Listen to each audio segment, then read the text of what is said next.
ఈ సనాతన ధర్మంలో ప్రాచీన కాలం నుంచి వేద ప్రతిపాద్యమైన దేవతలు ఎవరు ఉన్నారో వాళ్ళని ఆరాధించుకోవాలి, ఆ మంత్రములే జపించాలి. జపం మళ్ళీ రెండు విధాలుగా ఉంటుంది తెలుసుకున్నాడు. వాచికో మానసస్తదా, ఇవి సాధకులకు చాలా అవసరమైనటువంటివి. జపం గురించి చాలా విషయాలు గొప్పవి చెప్తున్నాడు ఇక్కడ. రెండు రకాలుగా ఉంటుంది జపం, వాచిక మానస రెండు. వాచికం మళ్ళీ రెండు విధాలు. వాచిక ఉపాంశువు ఉచ్చైశ్చ, వాచకము రెండు విధాలు. ఉపాంశువు ఉచ్చ.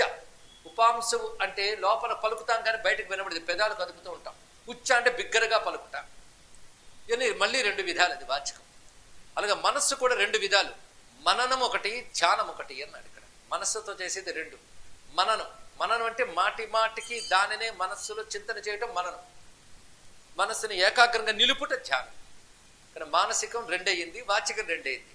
ఇందులో వాచికంలో ఉచ్చైహి చేసేదానికంటే ఉపాంశం మంచిది. వాచికంలో అంటే బయటకు వినబడకుండా చేసేది. అయితే నామాదులు ఉంటాయే అవి బయటకు గట్టిగా బిగ్గరగా పలికడం మంచిది, కానీ ఉపదిష్టమైన మాత్రం ఉపాంశువుగా చేయడమే మంచిది. ఇక మానసికంగా మననం ధ్యానం అన్నారు కదా. మననం అనేది ఎలా వస్తుందంటే మంత్రార్థాన్ని భావన చేయడం ఒకటి, మంత్రం యొక్క అర్థాన్ని భావన చేయుట, అదేవిధంగా మంత్రం యొక్క అక్షరము, దాని యొక్క శబ్ద స్వరూపము ఇత్యాదుల్ని తలంచుకుంటూ చేయడం. మననం అంటే ఆ తలంచుకుంటూ చేయడము మనన రూప జపం.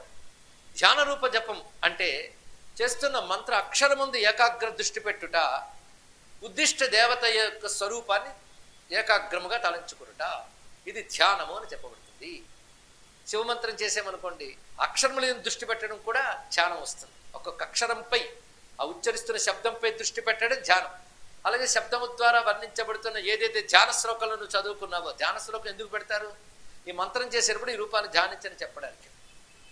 ఆ రూపాన్ని ధ్యానిస్తూ ఉంటావు, అది చెదిరిపోతుంది. చెదిరిపోతున్నప్పుడు అక్షరం మీద దృష్టి పెట్టు. ఇలాగా అటు ఇటు చేసుకుంటూ ఉండొచ్చు. ఈ రెండిట్లో నిలబడలేనప్పుడు మననం చేసుకో. కనుక ఇవి ఏదో ఒకటి చేయడం కాదు, కలిపి చేసుకుంటూ ఉండాలి. ఇక్కడ మధ్యలో ఉపాంశం సహాయం కూడా తీసుకోవచ్చు. కానీ వాచిక మానస కలుపుకోవచ్చు. సాధకుడు ఏది గొప్పది అనుకోకుండా తాను ఏది చెయ్యగలుగుతున్నాడో అక్కడి నుంచి మొదలు పెట్టడం చాలా అవసరము. కానీ ఉపాంశము వాచికంగా చేస్తూనే మననము ధ్యానము కూడా చేసుకోవాలి. ఇక్కడ గమనించినది, ఇందులో ఉచ్చ చేసిన దానికంటే ఉపాంశము చేస్తే 1000 రెట్లు ఫలం ఎక్కువ ఉంటుంది అన్నాడు ఇక్కడ. ఉపాంశ జపం కంటే మానస జపానికి 1000 రెట్లు ఫలము. మానస జపానికి 1000 రెట్లు ఫలం అన్నాడు, కానీ అది మననమా ధ్యానమా చెప్పలేదు. మానసిక జపం ఏదైనా ఉత్కృష్టమే, అది మనన రూపమైన ధ్యాన రూపమైన కూడా ఉపాంశ జపం కంటే 1000 రెట్లు ఫలం. దీన్ని బట్టి ఉపాంశ చేసేవాళ్ళు నిరుత్సాహపడనక్కర్లేదు, అది చేస్తూ దీనికి వెళ్ళాలి.